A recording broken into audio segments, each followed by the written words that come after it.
No, don't you dare hold back, just keep your eyes glowing. I said, please hold back. He said, tell me, do you bleed? Fighting Batman is insanity. He said, ooh, tell me, do you bleed?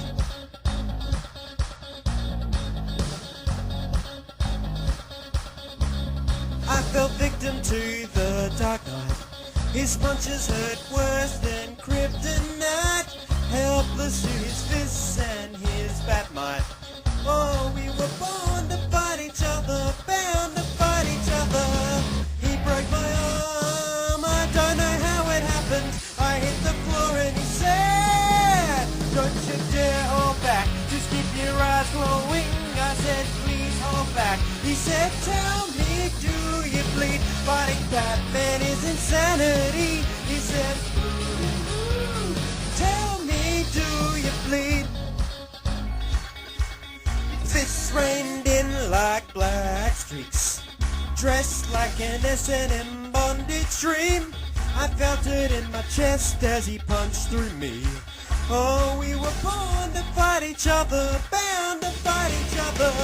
He broke my arm, I don't know how it happened. I hit the floor and he said, don't you dare hold back, just keep your eyes glowing. I said, please hold back. He said, tell me, do you bleed? Fighting Batman is insanity. He said, ooh, tell me, do you bleed?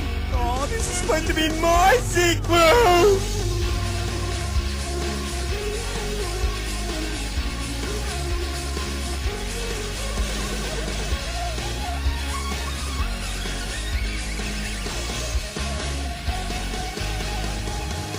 Deep in his eyes, I see I have the future. I realize this was my last breath. He broke my arm, I don't know how it happened. I hit the floor and he said,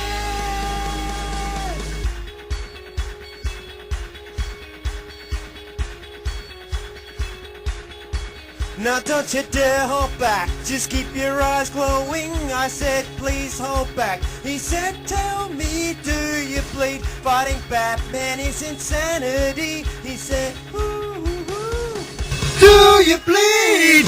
Don't hold back, just keep your eyes glowing. I said, please hold back. He said, tell me, do you bleed? Fighting Batman is insanity. He said, ooh, tell me, do you bleed? Ooh, tell me, do you bleed? Ooh, tell me, do you bleed?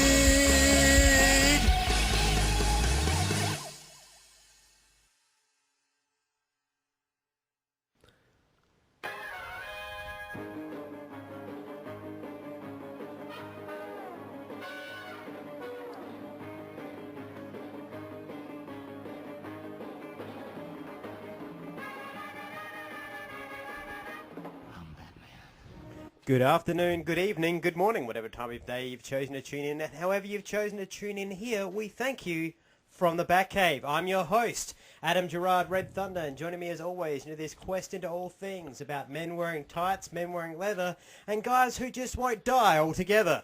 The Honey Badger, Terry O'Neill. Damn kids, get off my lawn! And the Dad Knight, Braden Ahern. Hurrah! And how are we this week, gentlemen? Yeah, good. Yeah, good. Good. Oh, not bad. Yeah? Once again, we've had a nice quiet week. You know, no stupid questions from staff members, so it's been good.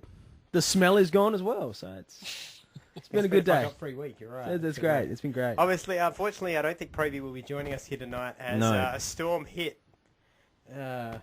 shortly after we recorded last week's episode. In fact, flooded away not only his tinfoil modem, but as he hadn't actually built the shelter yet, because he's a dumbass, He was going on TV first. Yeah, he washed away his clothes as well, so now he's running around the beach naked like a knob.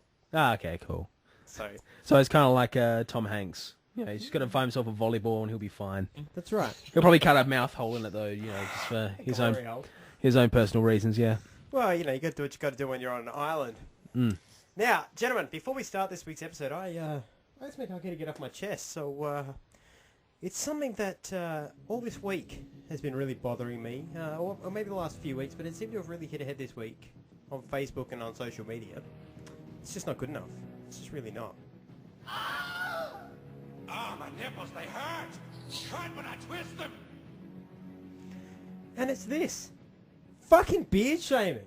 I'm done with beard shaming. If I see one more shitty article telling me that a beard has the same amount of bacteria as poo, I'll punch somebody because that's bullshit. That's only happening if you're a dirty motherfucker living in the sewers, not cleaning yourself, you rancid fuck, and then probably the rest of your hair's got the same percentage of poop in it as well. You dirty homeless bastard, have a shower. But coming into me and telling me, ladies or men, I don't discriminate. Whatever you want, that you've got a problem with beards, fuck you. Because if you've ever licked a testicle, in your life, you're a fucking hypocrite. That's what I've got to say about that. Do you gentlemen have anything to say about beard shaming?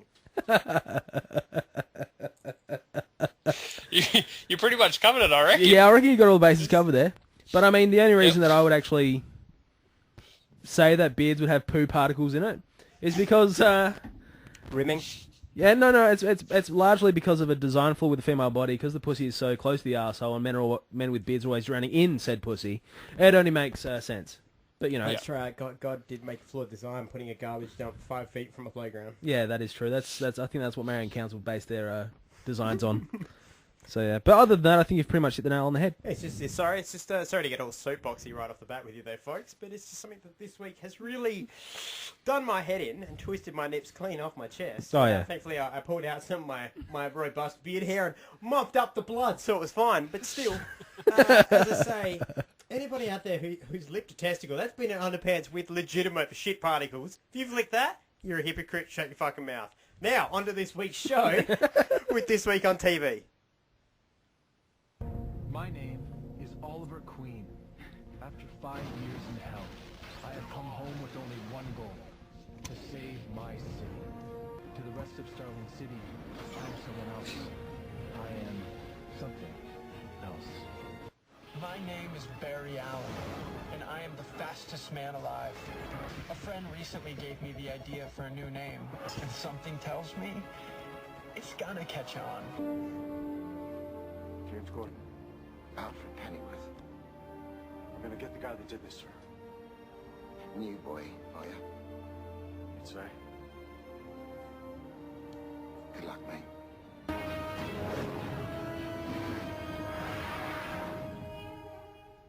Grod. That's all I cared about this week. But first, before we can get into talking about Grod, and I will, just pre-warning to you folks at home and both you boys, I'm going to talk about me some Grod. But before we get into that, let's kick it off with this week's Gotham. Once again, recapped by somebody who knows what they're doing. Proby, when you do finally listen to this, take some fucking notes. You dopey bastard. Episode 22 of Gotham, All Families Are Alike. The mob war between Falcone and Maroni escalates, with mobsters on both sides being arrested. Barbara, following Ogre's death, undergoes trauma counselling with Wesley. When Falcone is hospitalised during an ambush, Oswald, Cobblepot and Butch arrive to kill him with a plan to take his place, only to be stopped by James. Or Jim. With Bullock's help, Gordon gets Falcone, Cobblepot and Butch away from Maroni's men and to a safe house where Fish Mooney's new gang, with Selena Kyle amongst its recruits, abduct them. Mooney makes a deal with Maroni for Falcone's head, but Maroni acts disrespectful and sexist towards her, causing her to shoot him in the head. Maroni's men and Mooney's gang start fighting while Gordon, Bullock, Falcone and Cobblepot break free. But Selena and some of Mooney's gang recapture them. Cobblepot arrives and provides cover fire as he plans to take on Mooney. While Gordon and Bullock escape with Falcone, Cobblepot pursues Mooney, which leads to a rooftop fight as Gilzean arrives. Gilzean starts having mental pains, causing him to shoot them both. During this time, Barbara tries to kill Wesley, forcing her to neutralise her in self-defence just as Gordon, Bullock and Falcone arrive. Kristen Kringle confronts Edward Nigma about Tom's death, which Nigma claims to have no knowledge of. Falcone gives Gordon a knife that his father left him, and he leaves to go south to go into retirement, parting on good terms. Bruce Wayne finds a device in one of the books that reveals a secret stairs behind the fireplace. That was Gotham. Good week's Gotham, but Damn good just week. got one thing to say. Fish Mooney's gone, so there's only one thing we can do at a time like this. You got to dance a little. Oh yeah.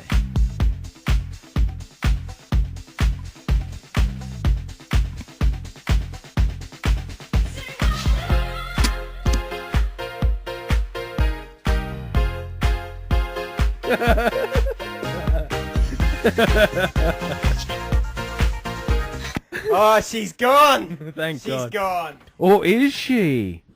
Or is she? I actually have something to say about this. Ooh. Don't bring that So- fucking juju on me, Brayden. Don't you bring that hate on us, Bricky Bobby. Don't you put that evil on me! So this quite a bit actually. As you guys know, but our listeners don't. The Mum Night gets in contact with the cast from Gotham. That was... over Twitter. Yeah, I saw that the other day and my jaw dropped. That was So impressive. she got a reply. She actually got a couple of replies. I only sent you one of them, but something about Fish was mentioned, and the official Gotham Twitter page replied to her and said, "Nothing is what it seems."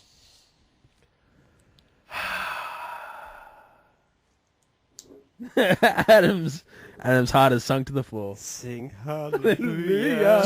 Sing it. But in saying sing that, she will not, I know hallelujah. for a fact she will not be in season 2 because Will Smith has said so. I'm sorry, she said she won't be in season 2. Yes.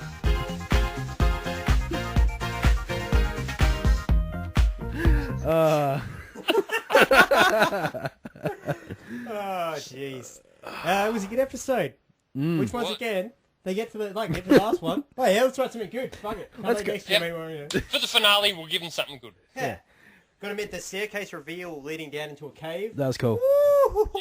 It got me moist. Got me very moist. Oh, yeah. Yeah, I don't know what there is to say about this episode because once again we're stuck in that situation where It's all good. it's good. The Barbara Leslie thing to me felt a little bit forced and also felt a bit obvious. I mean, maybe I just know things about trauma and trauma counselling, but Yeah. you don't leave somebody who just literally was like having Stockholm syndrome. Thank you, Stockholm syndrome. Yeah. Who's probably a little bit Manchurian as well. Yeah. You don't just go like, yeah, you can just hang out alone. Yeah. People. With my new partner, considering you're my former lover as well. Like, yeah, that was just... I did like the reveal, though, that the ogre made Barbara kill them. Yeah, that was great. Made Yeah. Barbara kill her parents, I mean. That was sensational. It goes to show how messed up she is, though. Yeah. See that? She's all sorts messed up. I suppose we're not going to get the Barbara Gordon that we know for a good 5-6 seasons anyway. Well, no, the Barbara Gordon we know is Jim's daughter. No, like his wife, Oh, who his wife, who Barbara. bears His wife, Barbara. his wife Barbara. She's in a nut house. Doo, doo, doo. So yeah, so we won't get that for another 5-6 years. So she can be in a nut house for a while and go through rehab and Leslie and Go through lesbians, yeah. Go through some more lesbians, I like that. that's cool. It's only uh, PG. You won't see much. I don't understand why Fish got shot and then she turned up and now the bullet's fine. But knowing that, she arrived back in Gotham and she was like, you know what I need to do?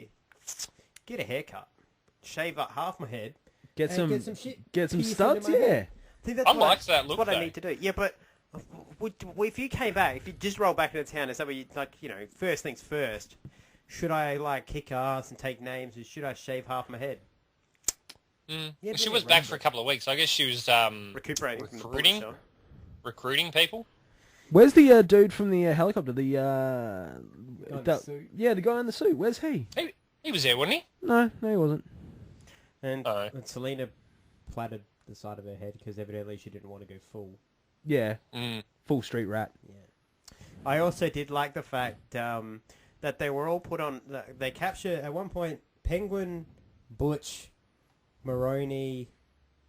No, not Maroney. So Penguin, Butch, Falcone, Jim. Bullock, and Jim are all caught. Yeah. And they're hanging up in this meat locker on hooks. And you can see that there's so much slack in the ropes that they're holding the excess slack. But not only that, they're like those eyelet hooks and all. Like I'm looking at them like literally half a second and you're free of that because your hand, Jim's hand is almost holding the bloody thing. Yeah. The only one who was trying to hide it was, by memory, Penguin was trying to hide it by like he wrapped his wrists so they kind of hung downwards so he couldn't reach upwards. Yeah. But the rest of them are just holding the buckle and I'm like, yeah, this is It's life or death. couldn't have just put a little bit less rope there. I think it's the story was so good they needed to fuck up somewhere. I like the fact that, like, over the last few weeks I've been saying, I think you guys have even said that there's too much going on and that's what's making it shit. Yeah. But this episode, they still had so much going on. Like, they had all the characters in it and it was still fantastic. Yeah. Yeah. So but they can do it. They can pull it off. They just... And Just gotta be how smart amazing about was Riddler's breakdown. I was about to say that breakdown Oh my was God. phenomenal. That psychotic snap. He's like, why would you leave clues? Because you need to leave clues. I'm just like, holy shit. That is, yeah, as I'm watching, I'm like, yep, that's the psychosis they go through. All right, here we go. Yeah. My only problem with that is that Bruce is still 8 years minimum away from putting on a suit. So you're telling me the Riddler has run around for 8 years. 8 years! Before Batman turns up. Well, he may not even be the Riddler at that point. He may, well, as a hypothetical, he may be just a career criminal up to a certain point. Then he finds a knack. So it took him 8 years to be like, maybe I put on a green jacket and just kept telling these riddles that I'm already doing. Look, I'm just trying to give you some sort of hope, all right, for season 2. Look, this is not Star Wars. In fact, episode 4, A New Hope. Or well, maybe like we'll have like a 3-year time jump. I don't know for next season. I don't know. Just trying to say something, trying to do something for you. New boy, are you? Good luck. That's what I got to say to that. Oh, but hey, put it this way: the only thing I like about this show is Alfred and Gordon Bullock. Yeah, I like Bruce. Yeah, I do like Bruce. Eh. I kind of liked Butch in this episode as well. I'm kind of where, neutral like, towards Bruce. He clearly loves fish. Like, you know, it's clearly his best friend. And the conditioning is I need to shoot her, but I can't, but I don't, but what do I... And then he shoots them both. Yeah, That was hardcore. I was like, whoa. that's fair. I thought that was fair. So, but yeah, if she is alive, there's some sort of like bollocks behind it, Yeah, and I'm not gonna. we didn't see a body. Oh, I did a dick. And on that note, let's throw it over to the Flash. The Flash. My name is Burial. Episode 21. A giant gorilla lives in the sewers. I don't think that was the title. Yeah, I'm pretty sure it was. Barry scours the city looking for Eddie, but must take a break to stop a robbery at the gold reserve. When Barry confronts the would-be thief, they are both disorientated by an unknown psychological attack. Back at the lab, Barry describes the attack to Caitlin and Cisco when Iris walks in, confronting Barry about being the Flash. The thief attacks again, but Barry is able to stop him. The thief turns out to be General Eiling, who was under the mind control of a rather large gorilla living in the sewer. With the lead from Iris, Barry and Joe and Cisco head to the sewers to look for a rather large gorilla. Fuck's sake.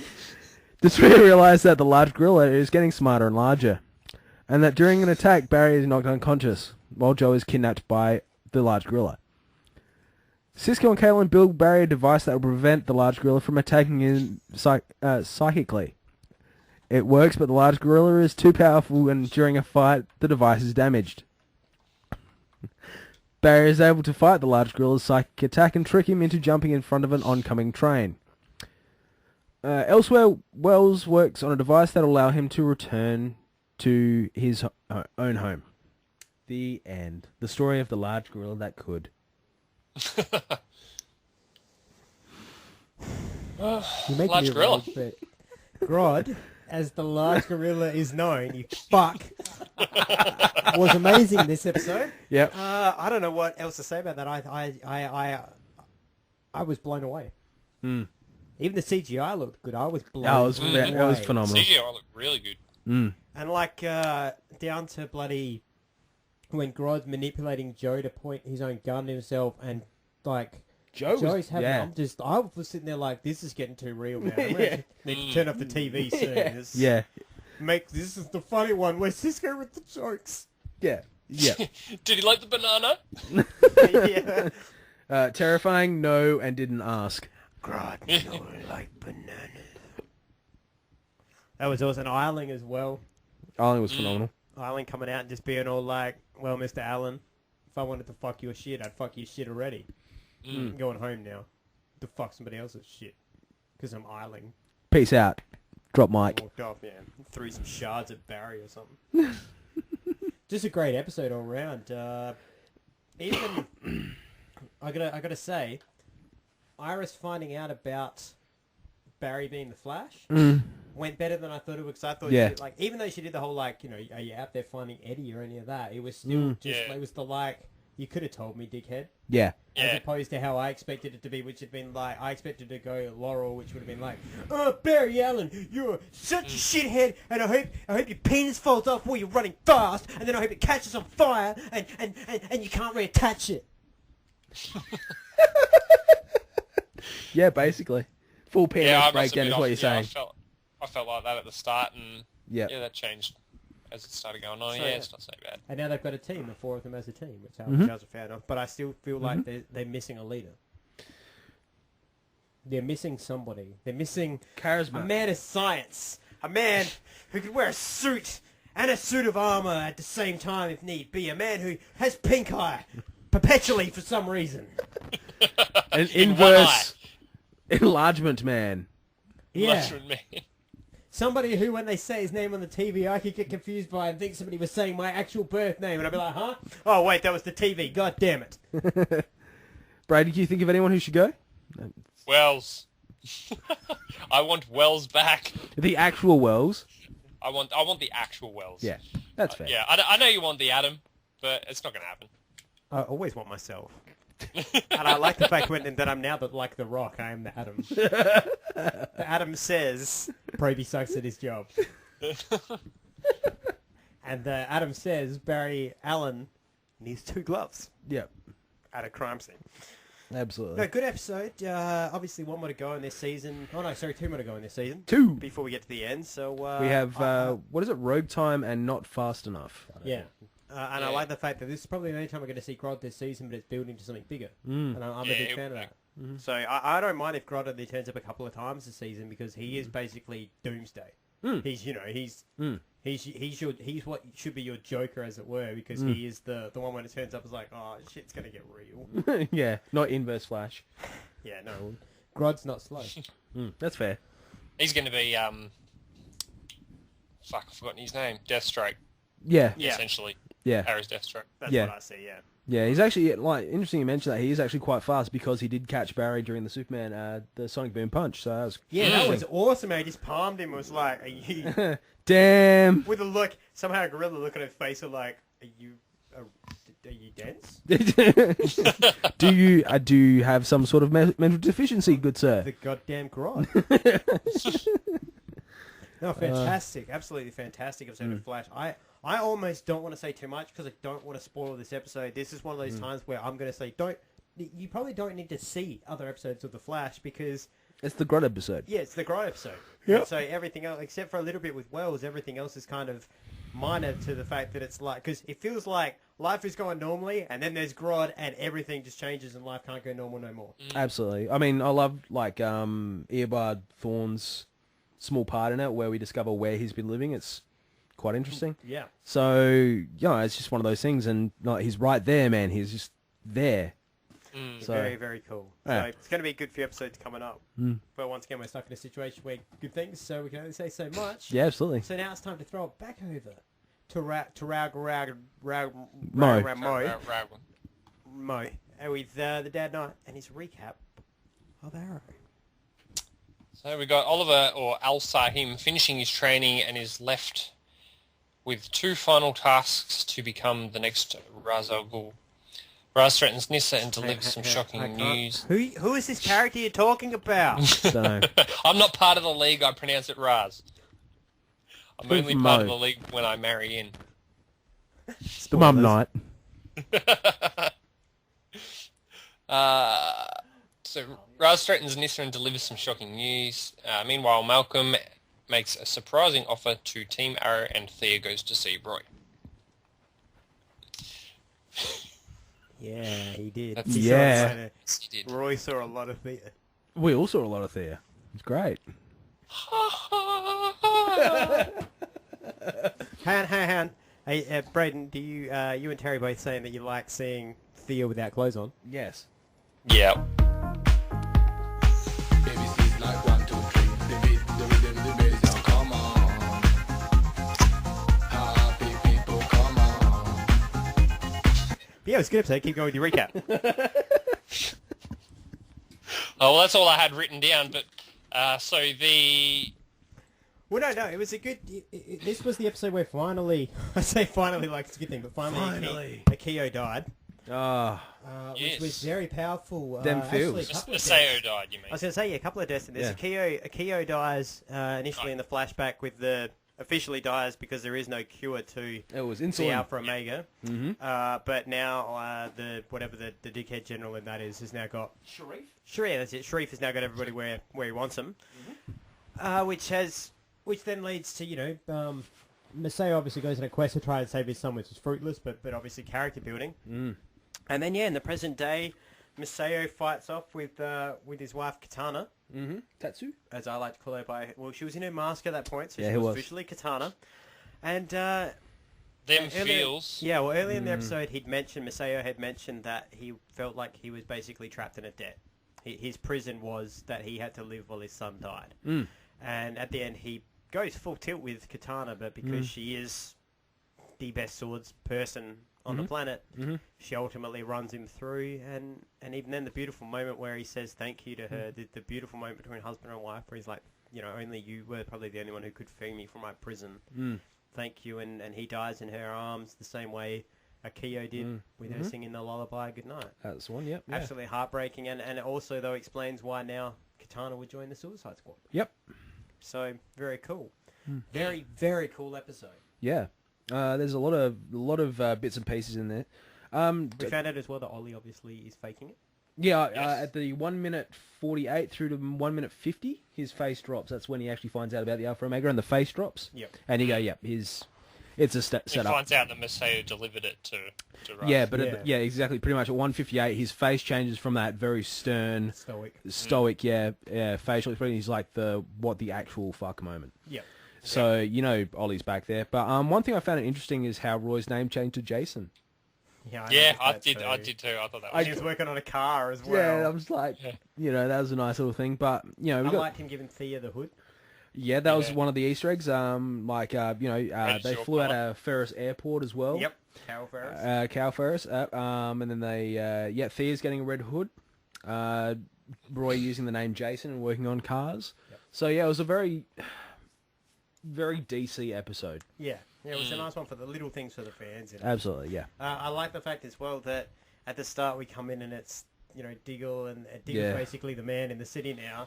And he's just being the man, and they're kind of like, well, it's our city, we need to take it over. Yeah. And everything's going good, and then they kind of, Malcolm, we find out Oliver's faking it, Malcolm passes the message on. Yep. And I love the fact that Diggle just was like, why should I believe you now? You're a lying Some dick face." bitch. Yeah. So he just kind of is like, I'm not interested in hearing your shit anymore, Oliver. Anyway, they all travel over to Nanda Parbat anyway. And ultimately it appears that Raish has them all killed with the Alpha and Omega. In fact, it's just a knockout tranquil, and we know that because they're not bleeding from the mouth, as we know is the immediate side effect. But yeah, I thought it was very, very cool. However, when we get into the awards a little bit later on, I do have something to say about one character because somebody was a little bit of a bitch in this episode. Which one? Felicity? I will reserve all, plead the fifth until we get to the awards. Okay, no worries. Bray, got much do you want to say on this? Yeah, I love this episode. I'm so excited to see what happens. This has actually got me really excited. I don't really know what else to say with it. This is a very, very good episode. This is a case of, it's still a filler episode because all it's doing is pushing us towards next week's finale. But it's a good filler episode in that it's the ramp.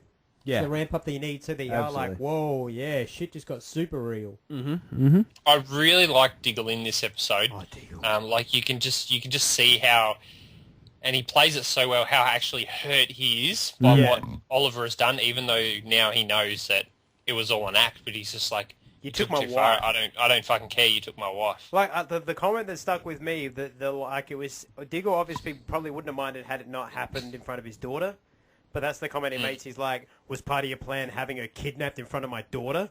Yeah. And it's like, whoa, that's why he's pissed off. Yeah. Tell you, I absolutely love Ray in this. Ray. He's so good in this. It's Because just he just heroes up. He Whenever, like, hey, we need a hero. You mean Iron Man? I'll hero up. shut But your so, hole, the only Wayne problem I Chung. have with it is that he got completely like blown out of space at like some fucking ridiculous billion miles an hour, and he survives it. I could be totally cool with that if it weren't for the fact that like his face is unfucking protected. No, It's had to like, clear mask. Yeah. You would be dead. Your jaw is separated from your head at this point. That's how inertia works, son. Your face has just been sheathed off your body because you're too stupid to wear a mask. Fuck, Diggle, pay attention. This is what happens when motherfuckers don't wear masks. But no, it's phenomenal. He's the plucky one in the band now. So Yeah. it's good. I mean, I love watching him. Diggle so much. I didn't enjoy all that much this week. Really? I didn't hate him. It's just like, yeah, I knew what party he was going to play. Ray for me was the surprise fun packet. So. Well, I think that brings us to the awards for TV this week. Mm-hmm. So let's kick it off first of all with our Barbara Gordon bitch out personal moment of the week. Felicity. I have a few. Oh, Braden's got a list. Well, okay, you've gone first. Just in general, it's Felicity. I'm just...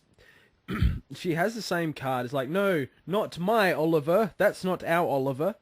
It's just... She runs around like a Thunderbird half the time. Just hands in the air, waving around like she just don't care. You know, it's just... It's one of those things. It's just... Yeah, right on the money. That's actually what I was going to bring up, was that Felicity is She's Laurel season 1. dirt worst on this show right now, especially with the whole, like, Oliver's getting married. She has a face, like, you slept together once, bitch. Once, you crazy stalker. I'm pretty sure that's... Fuck me. Like, that's and her referred face to a is just state... literally like it's as though he was like, I cut my dick off and I shoved it inside a rat. Yeah. That was her fucking face, was just like, like a 12 take. I'm pretty sure that, what is it, Owen Wilson and Thingo from Wedding Crashers would actually refer that as a stage 5 clinger. Oh, mate, she's beyond a Vince clinger. Vaughn. Yeah. She's fucking cling rap. She's super glue. Super glue. Super glue. Oh, but no, I'm just sick of Felicity. Yeah, I'm with you on that. Ridiculous. It's just- And I'm sick of Olicity. We've said this before, we'll say Yes. it again. For some reason, the writers on Arrow just caved. Yeah. They just fucking caved. It's like, no. The only reason people liked Olicity was because you didn't do anything with Laurel in the first place because you were building towards something. Don't bail on that because a certain contingency was like, we like these two characters together. Don't fucking Ross and Rachel yourself into a corner. That's dumb. Yeah. Braden, who you got? Start with Loeb in Gotham. Oh, yeah, fucking good answer. Loeb. Good answer. I hate that. See, I hear Barbara and I automatically think of Felicity, but I'm going to agree with Loeb. Yeah, he's a douche. Yep. Selena Kyle this week. Fuck's sakes. It's because of her hair. Like, yep, it's because of the hair. That hair, I gotta admit, I was like, The makeup was horrible as well, but anyway. I can handle the makeup, the she's a punk, whatever, but the hair. You look at that hair and you're like, nah, come on now, come on. Come on, son. Come on. Come on now. Come on. To quote a very famous movie, Tropic Thunder, you done gone full retard. Yep. With that haircut, you done gone full retard. Yeah. That's what I'm saying. Okay, who else is on the list, Braid?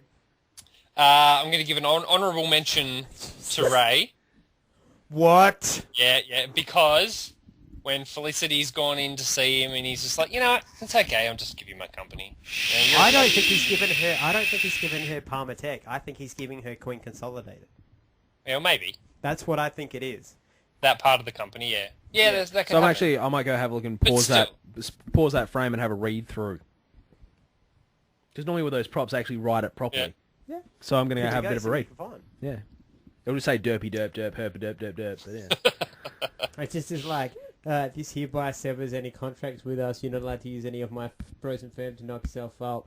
You're Yeah. a dirty, cheating hoe, and I hope you catch syphilis from that Nanda Par bat smelling motherfucker.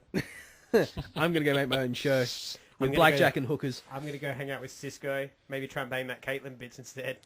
Indie ass. Anyway. Sorry, keep going. I did have one from Flash, but I can't remember who it is, so I'll leave it at that. Was it Grodd? No, it wasn't Grodd. Good. Because I would find a way to kill you right now. The sheer anger that would come out of my eyes would transfer through the internet and kill you. Transfer Burst into little flames. Transfer into little ones and zeros. Yeah. Yeah. What the hell was that? That's like a G-hard goal.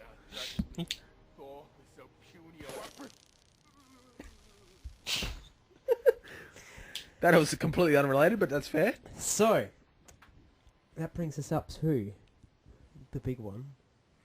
The Cranston for TV for this week. The big award that goes to the most important person on TV for the week. Who you got, guys? Who you got? Now, Terry, you're normally pretty good at guessing mine. Well, I think everybody's already guessed yours. No, it wasn't Grodd.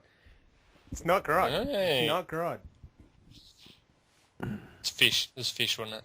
The death of Fish. It was probably... It's actually, I'm handing out a pair of Aaron Pauls this week. So Grodd and... None of them are going to Grodd. The first one goes to Joe West. Because, like I said, that dude made TV too real for me. Yeah. Me! Yeah. So, like I said, I legitimately was like, if that trigger goes off, I'm quitting. Well, I'm walking away. I'm going to go live in a monastery and just fuck this shit. I'll become one of those crazy Shaolin monks and do push-ups with my fucking fingers or some shit. My toes, I don't know, my tongue. Yeah, exactly. They'll cure my MS with their monk-like ways. You'll learn to But bend I think the MS. sheer shock of that bullet, that fire would have gone, the MS would have jumped out of my body. So that's my first one. My second one is actually a surprise. Felicity? No, my second one goes to Maseo. Yeah. Simply because, and not to Sarab. Maseo. Sarab does try to attack Katana, but just Maseo because you can see that the guy just wanted to make the world better because he didn't know what to do without his son, and he felt like he destroyed the world and he destroyed something. And that moment where he thanks, like, I know it's kind of harsh, but I think on some level he wanted his wife to kill him. Absolutely. And so that moment of like, thank you. It's just that wasn't Sarab. That was Miss Sadie saying goodbye. Yep. So those are my hand polls for this week. Who you guys got for yours? Braden, go for it. Yeah, I'm going to get a couple of Aaron Pauls as well. Nice. First one, Like last time when you said... Diggle. Okay. I really liked his emotion and Yep. it was good. Second Second one to actually be our Bryan Cranston of the year at this rate. Yeah. Second one actually to Butch. Whoa! For shooting fish? That is a bonus. But just the conflict going on in his head, he portrayed that really well. Yeah, you could see it, couldn't you? You could. The fit he was almost having trying to... Like he was trying to... He had like this programming that was just stuck in there. But then he had his feelings and he was just like, what the fuck do I do? He was actually really struggling with it. So, it was good. Big fan of it. Alright. Alright, so Cranston from me actually goes to Erin Richards. Just the way she played It's Barbara for anybody playing. Yeah. Barbara from Gotham. Yeah, so Barbara's getting my Cranston, ironically. But the woman... some sort of weird inception, but the woman who plays Barbara gets it because just the way she's actually played a psychologically damaged character. Yeah. It's actually very well done. Just the way she holds herself, and it was actually good to watch. So she's getting my Cranston. That's fair enough. The one and only Cranston she will ever get from the show. Till she gets naked. Till she gets naked. Don't think that'll happen on Gotham, but we're waiting for the sex tape. It's okay. I'll take a Playboy shoot. Yeah. I'm not choosy. It doesn't have to be a sex tape. If there's no dick, that's fine. I understand a lot of celebrities they don't want to involve dick in the public. It doesn't have to be dick. It could be another badge. It's fine. When you put it like that.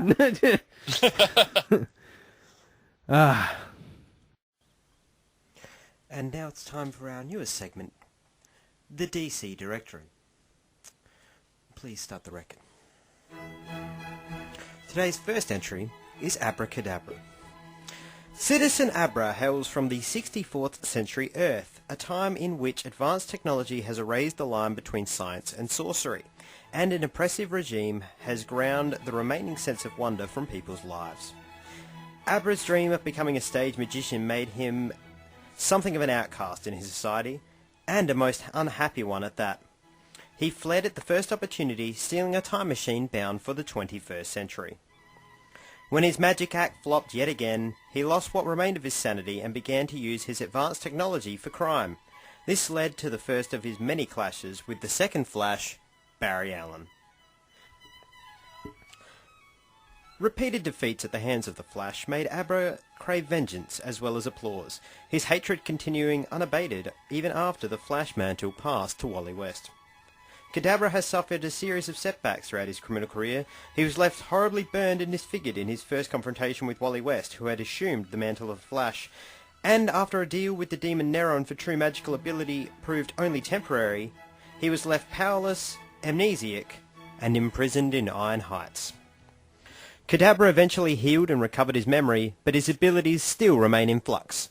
At times he's capable of taking on Superman and two Flashes at once, while on other occasions he's nearly powerless and forced to work with the likes of Inertia. Given Abra's history, however, a comeback seems inevitable. Abra is insanely unpredictable, ruthless, and bent on recognition, riches, and always playing the demented magician role.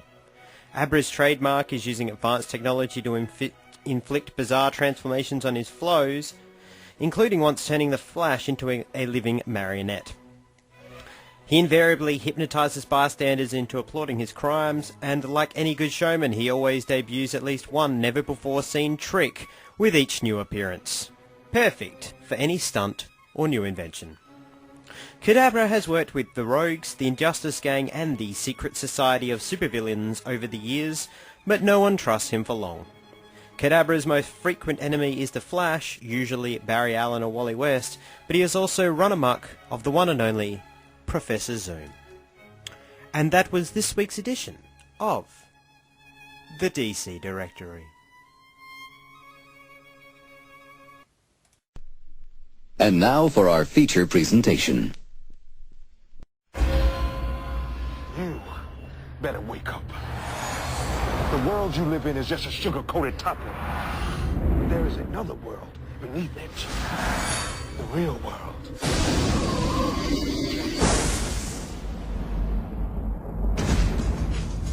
For thousands of years, they have existed among us. You keep your eyes open. They're everywhere. Chances are you've seen them yourself and didn't know it. A secret nation Our livelihood depends on our ability to blend in. with a lust for power. We should be ruling the humans. These people are our food. They've got their claws into everything. Politics, finance, real estate. There's a war going on out there. He makes the weapons. I use them. Now, one will lead them to conquer mankind, Tonight, the age of man comes to an end. We're gonna be gods. and one will try to stop him dead. There are worse things out tonight than vampires. Like what? Like me. Half human, Blade's mother was attacked by a vampire while she was pregnant. half immortal. We got the best of both worlds. All our strengths, none of our weaknesses. He is their greatest fear, and our only hope. It's open season on vampires.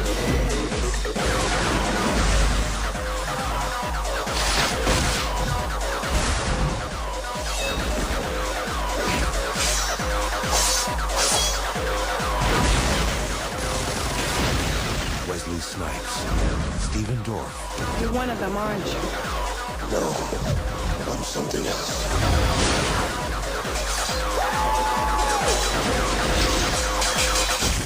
Blade.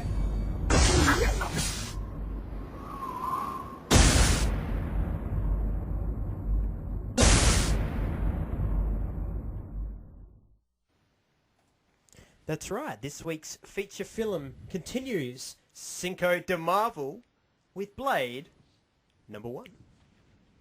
The film opens with a prologue. A pregnant woman is rushed into a hospital in labour and bleeding, reaching out for somebody or someone unseen.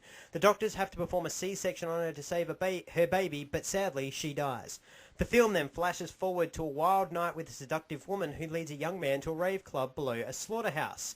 He has fun at first, but notices other people staring at him. He casually bumps into the club owner, later revealed to be Deacon Frost, a young upstart in the vampire community. The music peaks when blood is sprayed out from sprinkles of blood above, and most of the people reveal themselves to be vampires. In the middle of the carnage, the armor-clad vampire hunter Eric Blade Brooks arrives and expertly slaughters a number of vampires in the club, leaving Frost's right-hand man Quinn alive and horribly burned as the police arrive on the scene. While Quinn's body is being examined in the hospital, he awakens and kills the examiner by biting her neck. Blade tracks Quinn down to a hospital, but he is unable to bite a resident hematologist, Dr. Karen Jensen, before escaping. Once again, Blade severs his arm, and in an act of mercy, Blade brings the injured Karen back to his lair and introduces her to Abraham Whistler, his mentor and weaponsmith. Karen resolves to study vampirism and find an antidote before she becomes a vampire herself. In working to find a stable, viable cure, she soon discovers that an anticoagulant, EDTA, reacts explosively with vampire infection. Meanwhile, Very explosively. Nicely. Meanwhile, Frost clashes with the vampire elders of the House of Eberus. He believes the vampires should rise from the shadows and enslave humanity, whilst the elders believe in subversive rule, both human and vampire society, through their influence with police, politics, finance and real estate. Moreover, because he was not born a vampire as they were, Frost is shunned away for his radical views and reckless activities. Frost studies ancient vampire lore and comes to believe he can awaken Lamagra, the blood god, to gain absolute power. Together with his minions, he kidnaps, mutilates and kills the chief vampire of the region by exposing him to the sun and imprisons the others on the board. Blade combats Frost's various minions in an effort to uncover his ultimate plan, and after another encounter with Quinn and Frost's lover Mercury, Whistler explains to a suspicious Karen that Blade's mother Vanessa was attacked while pregnant, and that Blade is a half-vampire hybrid with all their superhuman strengths but none of their weaknesses, except for the bloodthirst. After witnessing Whistler give Blade a serum to counter the thirst, Karen successfully develops an antidote to cure him and her of vampirism. Whilst Blade is out to run an errand, Frost and his crew manage to invade Blade's lair, kidnap Karen and mortally wound Whistler. Blade gives the infected and horribly beaten Whistler a gun to commit suicide, then arms himself with a number of weapons and a large supply of EDTA. He storms Frost's penthouse, overrunning the bodyguards, and soon discovers Vanessa, his own mother, whom he long believed dead, in Frost's bed. She reveals that Frost was the vampire that bit her while she was pregnant with Blade and caused him to become a daywalker. More guards arrive and Blade attacks as Frost intimates a long-since sexual relationship with Vanessa and proclaims himself the creator of their family. Thunderstruck, Blade is defeated and taken to the Temple of Eternal Night for Frost's blood ritual sacrifice. The temple antechamber drains Blade's blood, and it filters through the ancient channels of the temple. Karen escapes the pit where Frost had her put and feeds Blade with her blood, thereby restoring his strength. Frost sacrifices the elder vampires in a mystic ritual and painfully gains the powers of Lamagra. However, the unintended result was not awakening the blood god, but the culmination of the dead elders' souls that fought absorption as their energies consumed Frost's body. Vanessa attacks Blade, forcing him to kill her. In the melee, Karen secures a shotgun from a guard, shoots him dead, and kills Mercury with a concentrated garlic spray. Blade furiously cuts through Quinn and Frost's minions before engaging Frost. Frost's new powers make him immune to Blade's conventional weapons, so Blade injects him with multiple EDTA vials, causing Frost to explode. As the pair leave the temple, Karen offers to cure Blade, but he chooses to forego the cure in order to continue hunting vampires and asks her to develop a better serum. An epilogue finds Blade observing a vampire attacking his date in Russia, indicating that Blade's new campaign has spread into Europe. And that, gentlemen, was Blade. What was your thoughts? So good. I love this movie. It was like my first comic book movie ever besides, I think it was The Phantom. But this was like my first sort of exposure to Marvel Comics, and I loved every second of it. Yep. Yeah, even though the CGI is really dated, yeah, the I still love better it. than Mummy levels in this one. It is, but at the same time, like I love this movie for multiple reasons. Yeah. It's pretty simple. Wesley Snipes is like they basically. Wesley Snipes is born to play the role. Yeah, I love Wesley Snipes. Yeah, it gets better throughout the trilogy. But like Chris Christopherson as Whistler. No, Whistler's amazing. Is great. It's one of those stories that you can just get rehashed over and over again and never get sick of it. It's great. Yeah. But I do find myself wondering whatever happened to Stephen Dorff. He's still around. I guess there's not much call for a dude who just looks like he's a cokehead all the time. Yeah, pretty much. I think it's him and, Christian Slater just hanging out in a bar somewhere. Yeah. So Christian Slater is allegedly actually doing the coke. Yeah. Anyway, the one thing I was shocked by in this film, and I've seen it before, I just remember it, was the sheer amount of blood. Yeah. There is so much blood in this movie. It's great. amazing. The smallest amount of blood just turns into something huge as well. Yeah, I know. I was waiting for someone to get a paper cut. That drops on his forehead. Next minute, it's smeared half over his face and through his hair. And it's just a drop. So good. Well, even that part at the beginning where they're dancing in all the blood. Yeah. That was hardcore. I'm like, whoa, this is intense. Yeah. That's a lot of blood. That's For my brain, looking at that, I'm like, fuck, that's a lot of blood. Instantly, crime scene takes over. I'm like, oh, man. There's no fucking way I'm working out where that blood came from. Well, your last guess would be the sprinkler system, at least. No, I just more mean the actual source. Oh, the actual source, yeah. There's 20,000 DNA samples in this shit. Oh, look, it's just sperm. a soup. With bits of sperm everywhere. Yeah, it's just one of those films that's so good. One thing I will point out is Donald Logue. You mean now our man Harvey Bullock? He's so good in this. Sleazy vampire queen. He's so good. It makes me cry every time I see him. I love him. He's fantastic. He's so good. So unexpected. I'm watching it, and the worst part is for me, it just looks like long-haired bloody Harvey. So my mind is sitting there like countering this, being like, okay, so in an alternate reality, this is just Harvey Bullock undercover before he met Jim Gordon. Cool. And then when he became a vampire, I'm like, okay, there goes that idea. Yeah. Unless he was cured later on, and then he became a cop to stop the other vampires. Sure. Commissioner Loeb's actually a vampire.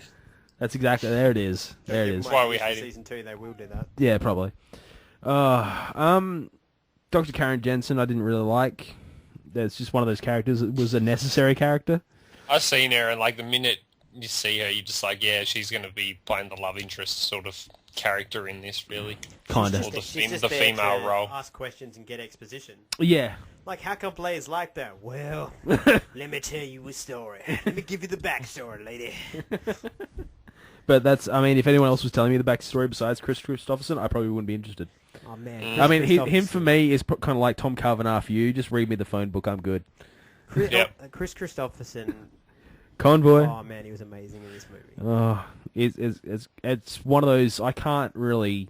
Plays the hard ass so well. They're like, you're going to sit there all day, we're going to kick your ass. It's time for you to be a woman. You bitch, get up. The My one... knee brace needs cleaning. Go clean my knee... When he's he fills up a car at one point and pulls out his zipper and just lights and starts smoking while his petrol is just pooling everywhere. I'm just like, that's hardcore. Fucked. Yeah, that was guy fucking doesn't insane. give a fuck. And then they basically stomp him to death and cover him with a sheet. And even then he just refuses. He's like, I'm not dying until I talk to Blade. I'm going out my own terms. Kiss my ass, you vampiric shit. I love that he shows up Blade's they're beating the fuck out of Blade at one point. Blade starts laughing. They're like, why are you laughing? He's like, because I got backup. The wall blows up and fucking whistles there. He's like, I'm interrupting you fucks. Just ridiculous. Oh, God. The one guy who always freaks me out, and it's just the way he looks, is Udo Kier? The head of the house. Vampire? Yeah, the one that they burn in the sunlight. Yeah, he always just looking at him and listening to him speak, and because I've seen him in a couple of movies. I saw him he's in a music video of Korn's about the same time. But just the way he speaks, the way he looks, just freaks me out. Probably nicest guy in the world, but it's just he freaks me out. Yeah, I can see that. It's He was a bit of a wuss at one point in the movie when he was talking to Frost, and Frost was like, "What are you gonna do?" And he's just ran off like a little whiny bitch. Yeah. I'm guessing I know who gets your Brabra. His Brabra. His Brabra. Brabra. Well, that's how you speak once. Brabra mode. That's how you speak when you get two vampire canines taken out. That was awesome when he ripped that dude's teeth out too, the ultimate besmirching of a vampire to rip out their teeth. Yeah, yeah. And then throw him down, but where is this guy? Here's his teeth. What do you think he is? Yeah, yeah. I mean, the casting in this is absolutely perfect. I mean, there's nothing that... They actually... they actually spent a lot of time on casting. But I found out the other day, Stan Lee was meant to have a cameo in this. Really? Yeah, it's on one Is of it the... blood toner? No, he's actually meant to rock up when we see Bullock on fire. Like, he's in that group of cops. He's meant to be in there, but they cut it out. I don't know why. Oh. You know, there's a lot of different bits and bobs about this film. Like, the original screening to the audience, they found it was too bloody. Well, Really? No. I can't believe that. because the end scene was actually completely different. Blade never actually doesn't fight Frost. He fights whatever it is. Was it McGregor? The Blood God. Yeah, the Blood God. Yeah, the blood god. What the Blood God's meant to be is like this ominous human-esque looking blob of blood, basically. But he just sort of tries to take that on. They said, no, that's just weird and confusing. So they changed it and reshot it with him fighting Steve Lamagra. That's Fighting probably Steve. a fair point. Yeah, and That would have been awesome though to watch a floating pool of blood. Yeah. Just kick it through dark. yeah, basically. And there's another scene where I think it's Karen's captured by Frost, and they're chatting away, and the question gets asked, what happens when everyone becomes a vampire? Who do you feed on, or how do you feed? And actually that leads into that was eventually cut, but it was originally designed to be an Easter egg for the third movie in the trilogy, which we'll be reviewing in a couple of weeks. So you'll be able to tell us then what the... Yep, it is actually shown in the first movie as well. Oh, nice. So, but you'll see in the third movie where they actually, yeah, like it's a very solid part. Cool. So yeah, it's a very well thought out movie. I mean, when you look at back of it retrospectively, which we all can do now because we're old enough. Yeah. And go, wow, that was There's some fucking like the bit where they torture the fat dude with the Pearl. UV light. Pearl, yeah. That was like, as the doctor's getting like more and more into the torture, I'm like, oh, that was getting like, even I'm sitting there like, Do you see? turn off the torch, it's getting a bit intense. Come on, come on. Did you see Blade's face as well? It's like, whoa, geez. Yeah, but at the same time, he's like, but he told her to nut up. Yeah. You need to choose. You either shoot the gun or you don't, but stop Yep. fucking around. Yep. Yeah, no, it was a very, very cool movie, this one. It's great. I really liked, the gags in this are well done.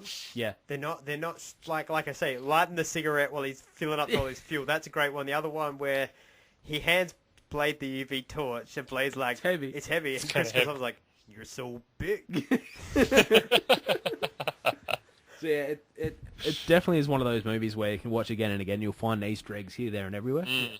So it's just one of those fun movies. I want to know how that little like Chinese girl survived getting thrown fucking 25 feet Through a stand in front of a bar. Yeah, and then the bus doesn't even like go to slow down. That's Nah. how I know we're in New York. Yeah, it's like, oh, we're in New York. Asians everywhere. It's all good.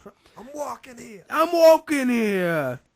So yeah, it's just one of those things. Actually, that film was actually filmed in Los Angeles. Was it meant to be in LA? It's meant to be LA. Okay. Yeah, it was filmed in LA and Death Valley. Well, then I call that bullshit because you can't drive in the traffic in LA. The cars don't move. That is true. There is no rush hour. It's actually one of those inverse flash things where rush hour isn't exactly rushing. You're actually standing still. Yeah. Yeah. But anyway, Let's not start on that. I'll get another soapbox out. there is something I want to bring up after our movie review. I'll mention later on. Okay. Okay. That'll know. Well, yeah. I don't know what more I can say about this. I'm going to throw it over to our correspondent Mo and see what he thinks. I never actually realised until I haven't seen this movie for a very, very long time. I couldn't even tell you how many years it's been, but it's probably only a year or two ago that I actually found out this was a Marvel movie. I had no idea. Yeah. Yeah, I had no idea whatsoever. It is a pretty big stretch because we get superpowers and shit, but they don't really mention vampires in a lot of the books. Yeah, I think vampires are one of those. It's sort of like a very specific. If you're not Wes Craven, you're not allowed to use. No, Spider-Man does have a. I can't remember which one it is, but he has a vampire villain. Yeah, I know who you're talking about. I've seen him in the animated series. But you don't hear about it a lot. Though. No, you don't hear about vampirism a lot. So to have Blade, who is a character that exists entirely just in vampires. I wonder if that's why it's in LA then, because LA's are vampires and New York is like supervillains. Yeah. Sorry, it doesn't have an overly Marvel type feel to it either. I mean, I know it's sort of years before a lot of the ones that we got now, but still, I thoroughly enjoyed it. I liked a lot of the one-liners. Yeah, the casting was great. I don't really know. I read an interesting story about this to do with the film initially, because like you say, it is the first of like what I would call the adult brand of Marvel stuff, because they tried to do the Punisher with Dolph Lundgren and that did very poorly. Yeah. And then, as I say, they did the Captain America that we're not going to look at with plastic ears, which was just horrific. Yeah. And so, because of that, comic book films were looked quite down upon when this came out. It was actually originally going to be a farce. It was going to be a parody of comic book films until David S. Goyer, the guy who wrote all 3 of the Blade films, actually handed them the script and said, no, if you make it like this, you'll make money. Yeah. And they looked at it and were like, because New Line, let's think about New Line for a minute. What was that? They had a big franchise. They're really famous for it. Had a guy with scars and knives on his fingers. I think it might have been Sleeping Badly on Pine Street or Pine Road or something. Teddy... Daydream on Pine Road. I think that's what it was. Teddy Booger. Yeah. Teddy Booger went around hunting people on Daydream on Pine Road. And so I think because of that, they understood horror. They understand how to make horror, because this, to me, isn't a comic book film, it's a horror film. Oh, yeah, absolutely. It's a horror film, plain and simple. And it's a really well done one. Yeah. It is. There's a lot of backstory with this, like... there was a lawsuit involved at one point in time where I think it was the writer tried to sue... I think it was the actual tried to sue New Line because it actually got no credit in the credits at all. Jesus. So they eventually said, look, all right, fine, we'll just put a line in the credits saying based on your characters. Yeah. So it got pretty intense, but as in for like 98, you're right. I mean, we were getting a lot of crappy, hey, it's a comic book coming to the big screen, and this was sort of like it actually removed itself from Marvel. This is 97. Yeah. This is the same year we got nipples on the bat suit. Yeah. So yeah, that's just it. I mean, you actually don't see the only time. Yeah. Wait, that doesn't happen for a while. I'll show you that. I'll tell you that history off air. Later on, no, because it refers to in 2 weeks' time, and I'm going to allude to that, which I just did. Anyway, that you actually saw. Yeah, podcast was paying off. It's just it. You're actually watching this film. There's actually no hint to it being a Marvel film. Marvel branding is nowhere on this film. It's nowhere on the next film. It does appear in the third film. That's because at this point there was no Marvel Studios. There was this before even Spider-Man or X-Men. So they really weren't Marvel films, so they didn't feel the need to highlight Marvel. Now, Marvel actually are their own studio. I mean, Marvel once again own Blade now. Yeah. So we're going to start seeing... In 2011, it was confirmed that they did buy back the rights for Blade, and we are getting a reboot of the Blade series, and Wesley Snipes is meant to be playing Blade. Ooh. So I'm very excited. And the fact that he was, 2 or 3-time world champion, kickboxing champion. He's got a 5th degree black belt in... He's blacker than black, basically. He's got like several different martial arts, but he's got multiple black belts. And you can see it when he fights. He does the I want to say the Street Fighter Ryu style bouncing. Like he's planted until he goes to fight, then suddenly you see the balls come up and he's spin kicking. That was the part I thought was the dumbest, is that there's one bit he has a spin kick battle with this guy. And they're just like spinning kicks, like 4 or 5 kicks at each other. I'm like, I love that. That's a capoeira style sort of thing. Like, see how close you can get, but it's just one of those things. It's the timing. I think it's mainly to show off stunts. Yeah, it is. But it's still, it's great. just one of those things where you're like, I love it. You're a dude that, like, your initial move is shoot people. Why are you doing the same? The kick doesn't work once. Go to something else in the arsenal, mate. And twice. If it's twice, if you miss twice, just saying, punch the fucker. It's great. Use your other foot. Stop being Laurel. Do a spin kick or some shit. I don't know. Do a judo chop. Shit. I know, it's just one of those, like, the stunts in this are fantastic. The choreography is brilliant. It's one of those, you probably buy it for $2 off Amazon or watch it on YouTube. Just watch it. Oh, it's totally worth it. For me, it's great. It's phenomenal. It's totally worth it. Yeah, this definitely gets a good review from me of definitely a watch. Yeah. All right, well, unless we've got any other comments to make on the film, that brings us to our awards for it. So let's kick it off with our Barbara Gordon for Blade. Our Blade, Barbara Gordon Blade. Blade. Who gets your award, gentlemen? Pearl. Pearl. The fat dude in the basement. Okay. Pearl the archivist. Good answer. Yep. Good answer. He's right. such a little bitch. Is it just because he's a fat milky fucker, or is there a better reason to give him to him? Look, swings and roundabouts, really. I mean, you're meant to be these hardcore vampires. Die with some dignity, man. Shut the fuck up. Yep. Well, that's exactly what Frost said, too. Exactly. That's, direct quote.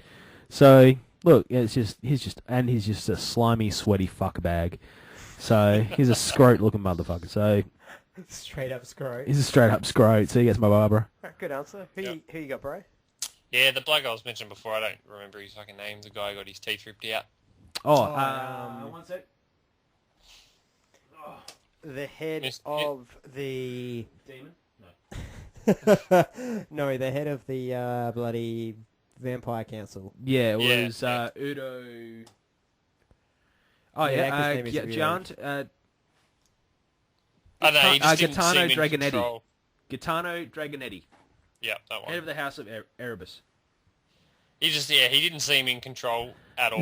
Nah, I think that was the And idea. He just backed down too easy from Frost. Yep. Like they're all in this council meeting and he's fucking around and they're all going nah, and then he sort of fights back and then they just change the subject. Yeah, I think It's like, bitch. Yeah, that was the point of that character. All right, well, see, I thought long and hard about this. First of all, I thought about giving it to the cop, the dirty cop. Yeah, you're talking about where are we? Where Officer Kringer? Yeah, the one that Blade just beats the piss out of about Yeah. 8 different times. Yeah. Every time is fantastic. Yeah. I thought about giving it to him, but that to me is too obvious. He's meant to be written to be the bitch, so I feel like it's just giving it easy. So mine goes to Deacon Frost. Fair enough. Because Frost is the worst villain I've ever seen be a major villain. Like, he makes Mickey Rourke look fucking phenomenal. My vampire. Yeah. My blood. My blood. Blood. My familiar. My cattle. And as I'm watching it, I'm like, so you're the challenger to Blade. Yeah.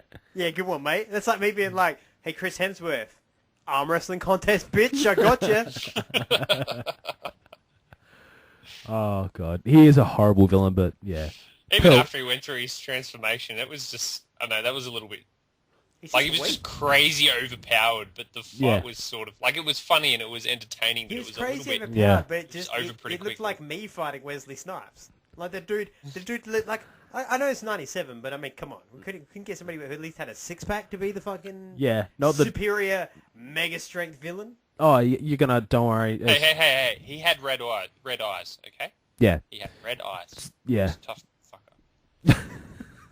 I mean, the Joker's got red eyes, man. Come on, man. Shit, man. Superman's got red eyes as well. This is true. Yeah, but he's gay. Now, let's move on to our Bryan Cranston Award for the man, person, moment, or thing of the film. Chris Christopherson. Abraham Whistler gets it for me. Motherfucker. Here's- Abraham Whistler gets it for me as well. You late jumper.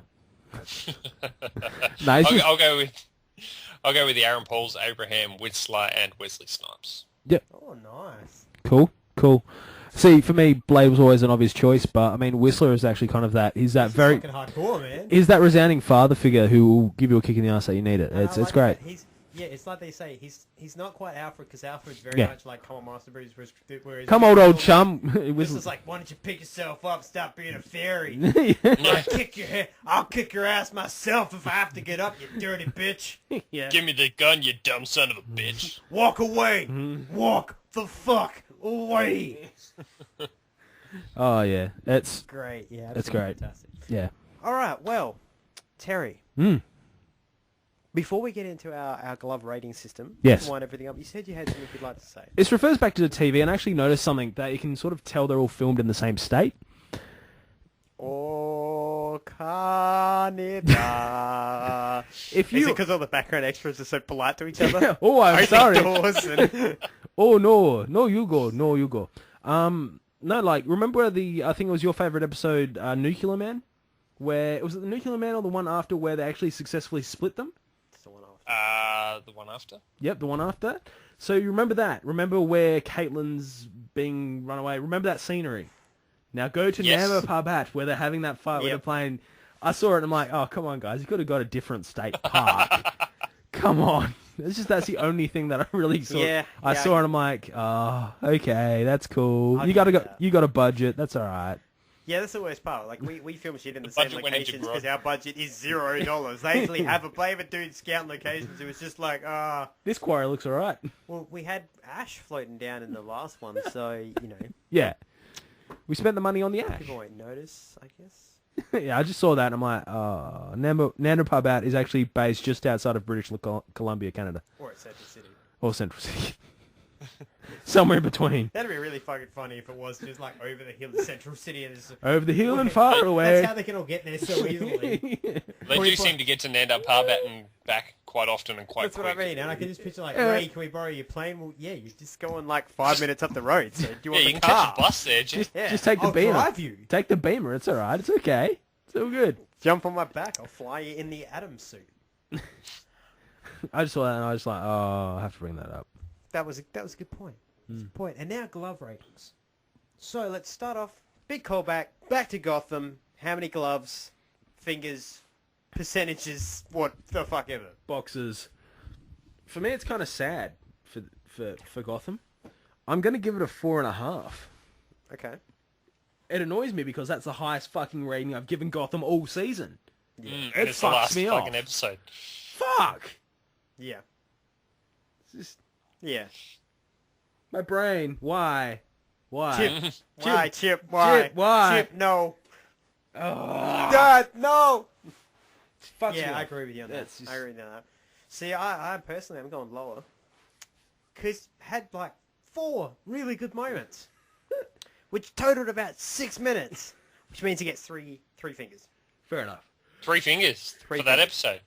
Yeah, because it had good. The 3 fingers are for the good stuff, but also, like, let's really recap this. Eddie Enigma laughed and went mental. It took 15 seconds. Mm-hmm. Bruce and Alfred found the cave entrance. It took less than a minute. So far up to 90 seconds. Fish died. 5 seconds. 95 seconds. Penguin started a war. 10 seconds. There's 115 seconds. Not even at 2 minutes yet. And I've nearly recapped all the best parts of the episode. 3 fingers. Wow. Yep. That's horrible. No, I'll go with 4 gloves. One of the better episodes. Don't think it quite says 4.5 because it's the last episode. I think deep down inside I gave it the extra half because it's the last one and they have an off season to actually get their shit together before I completely See, that's shit the can. thing. I can only go up from 1. Yep. They can only impress me from here. But they won't. I know. They've, I know. The they've minute had I'm off gonna- seasons before and they didn't help. I'm going to be so pumped and I'll be like, here we come back, and then they'll come back the first episode and be like, what's your name? My name is Freeze. There's a freeze coming. Chill. Someone in the background, Bane! Bane! Well, here's the bane of my existence. And all these stupid puns will come out. No. Ice that guy. Stay cool. You need to cool off. I'm such an ice guy. Why can't we get along? Oh, God. I ruined You that need day. to be like Frozen and let it go. Oh, shit. Fucking hell. Alright, so what do you guys rate Flash? Flash. It's a 4. Yeah? It's a 4. Western Gotham? Yeah. It is worse than Gotham, but the thing is, you got to remember the last, 5 episodes of Flash have been really good. Yeah. I'm not going to give it extra because of that large gorilla with psychic ability in the sewer that later on did a King Kong moment off the building across the road from Barry and Large Iris where gorilla. they're having their D&M. But, you know. What are you giving it, Braden? Yeah, I'll give it 4. Large gorilla. Large gorilla. See, this is what happened. He's given Gotham a rubbish review, so then he has spare gloves to give to Grodd. Oh, yeah. Because you know what I'm giving this one? I'm giving this a Grodd-sized glove. Gorilla glove. You mean a large gorilla glove? A large genetically modified gorilla glove, yeah. This is my new favourite episode. Yeah, absolutely. It's damn Hands good. down. Hands down. And I did not think... I love Grodd in the comics because it's the most ridiculous character. He really is the most... In a comic where you have dudes that are superpowered and all that, yeah, it's just a city of, super smart gorillas with mind control power and shit, and one of them's evil, the rest of them are great. Yeah. Brilliant. Yeah. And the fact that gorilla spends his time being like, well, I'm really pissed off, so I'm going to beat up the guy that runs fast, because, fuck it, I'm Grodd. Makes sense. Shut up and take my money, Flash. So, no, this gets the Grodd-sized glove for me. Gets a gorilla glove. Fair enough. Gorilla glove. The gorilla glove. All right, now on to Arrow. Oh, no, Braden didn't Braden, review it. thank you very much. Just calm down. I just got a case of Adam then. What a case of being awesome. That's all the on time. to Arrow. It's a tough episode to rate for this one. See, there's a good amount of Roy and a good amount of Ray, but you're offset with the Felicity. But the thing is, but then the Diggle and you aspect also got ratio. Thea's like higher. That's true. You got some good Thea, and You then also got like an almost nice and then bit you got of some cheek. nice bit of Raish as well. I thought you were about to say Ray again. No, you got some good amount of Ray. Don't get me wrong, Ray. I love me some Ray. Yeah. I love me the Atom. I do love the Atom. But I think overall, I'm going to have to give this one 4 gloves. I'm going to give this 2 separate glove ratings. Okay. I'm going to give it 3.5, 4 for the story and the show. But seeing Thea in bed, 5.5 out of 5. Not even kidding. Happy people, see people, party people, happy people, jamming on the party station. Oh, Lord.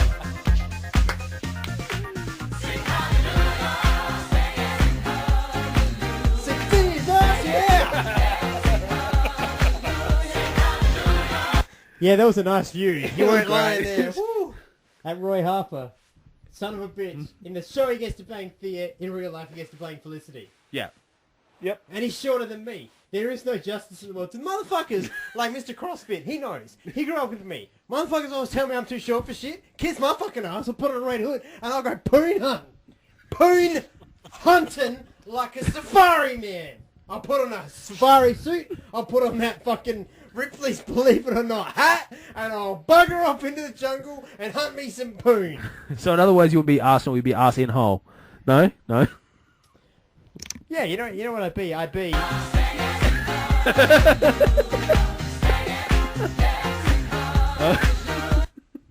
That's what I'd be. Oh, God. And then finally, the glove rating system for this week's film, Blade. Hey, I didn't get Harry yet. Oh, didn't you? I apologise, Yeah. Brad. I was pulling a Twice in Terry. one show, man. What's going Pulling on? a Terry hasn't been twice. What are we talking about? It's the first mistake I've made in this show. Hang on a second.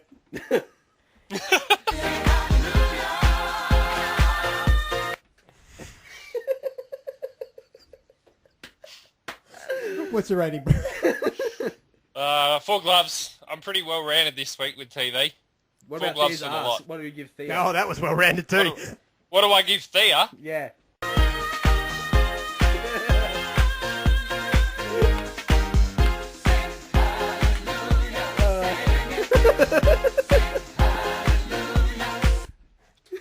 Yep. She gets the hallelujah glove.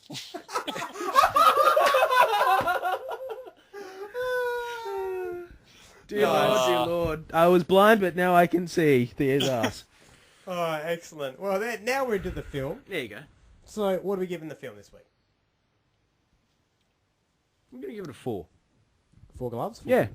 4 gloves. 4 gloves? Okay. Yeah, it's held up pretty well. The only thing that really lets it down is the CG. The CG There's has... a few bits of CG as well. It's very few. It's very little CG. People explode, I think. Yeah. And I like seeing explosions. It's good. But I don't love Michael Bay films for them. But like But this... is a different kind of explosion. Michael Bay. This Michael was Bay very made far from explosions like Michael this, Bay. I'd watch his movies. Yeah. But like the only thing that really dates this movie really is the CG. Really, if you look at it, Yeah. it's only really the CG. Everything is they try and keep time and dates out of it as much as possible. Yeah. So it's Yeah, it quite does feel a bit timeless, you're right. Yeah. What are you giving it, Bray? 4 gloves as well, I think. 4 gloves. You just Yep. no. I'm- Is that all that I like came out? Did you just get this week? 16 gloves came out of your your carton, and you were like, "Fuck it, divided by 4." Yeah. Pretty much. Nice. Well, this is a tough one because it's a good film. It's a little bit dated. It's got a shitbag guy, but it's got really, really, really compelling good guys. So you sit there and what do you want to go? Like the story's somewhat good, but it's a little bit cliche. But at the same time, it's a comic book, so that's to be expected. So overall, I give this 4 gloves, 1 finger. Cool. Sounds fair. That is actually really fair. Because it can only get better, and I have a feeling that they do only get better, but it's just a great place, and as I say, I know that Mr. CrossFit, once again, has broken the bar to the salmon ladder hearing this, when he hears that this is Wesley Snipes' best film, because he hand down says Demolition Man is the best film that's ever been made. And he'll support that, he'll fight you to the death. He's an idiot. Necessary. He is an idiot. You just make a shit list and he'll come and kill you now. Passenger 52 is better. 57. This is like the 5 movies before it, sorry. No, the epic part that was Passenger 52 to Passenger 57. Yeah. Woo, they were great. That's my Harry Potter of my What year. a wild ride that was. This is what Wesley Snipes was born to play. Absolutely. He was born to do this and evade taxes. That's it. Evade taxes and the police. He's out of prison now, so...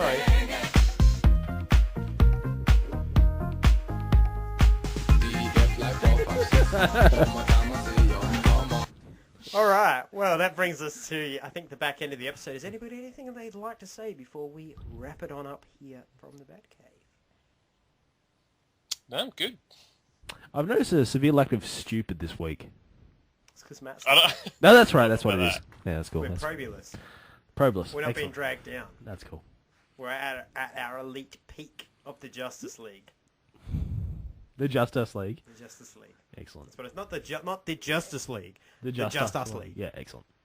Sorry, sometimes I slur my words a little bit. Yep. Get My excited. excited Australian accent way, and also because I just can't be bothered enunciating at certain points.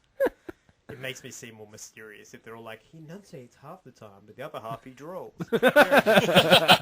Is he from Moya or Adelaide? Yeah, let's see. Has he got brain damage? Same, did he get same. thrown by Ray into some sort of fucking electrical system and just left to die? Maybe that's what's going on. Maybe Roy actually has split personality from that, right?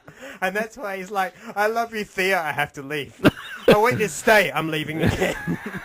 Because it's just the side effect of the electrical shock is just fucking him up. So anytime he falls asleep, he wakes up as like Jason instead, and Jason doesn't want Thea, but Roy loves her. Yeah. That's my theory. Cool. Anyway, Bray. Anything to add? No, I got nothing. Well, shit. Well, then, I guess that brings us to the end of the episode. This is a sad thing, but we'll be back next week with Blade 2, and that's good.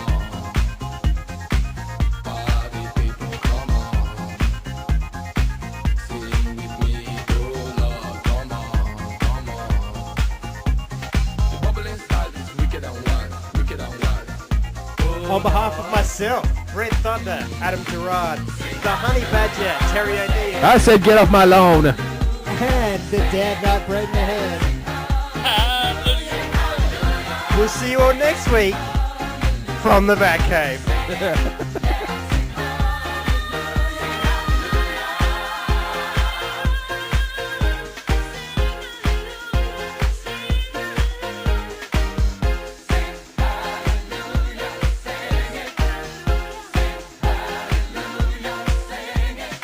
And who are you? I'm Batman. I'm Batman. I'm Batman. I'm Batman. I'm Batman. I'm Batman. Yes, I'm Batman. Telegram. I am Batman. I'm Batman. I'm Batman. I'm Batman. You sound like Cookie Monster. I'm Batman. That's Batman. I'm Batman. I'm Batman. I'm thirsty. I'm hungry. I'm Batman. I'm Batman. I'm Batman. I'm Batman. Batman. Batman. I'm Batman. Darling, I don't have to answer to you. I'm Batman. I'm totally Batman. Clearly, I am Batman. I am Batman.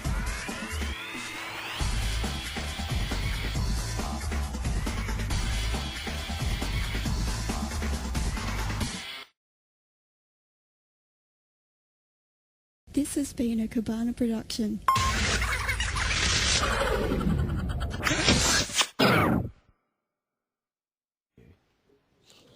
You can't troll the master, son. Master. Master, please, I'm sorry. Let me just do a quick sound check. So, hello, I'm here and I'm talking. Go, Terry. Adam is a giant fat penis with too much sweat on it. Over to you, Braden. Hello. Hello. 1, 2. Mic check. Penis.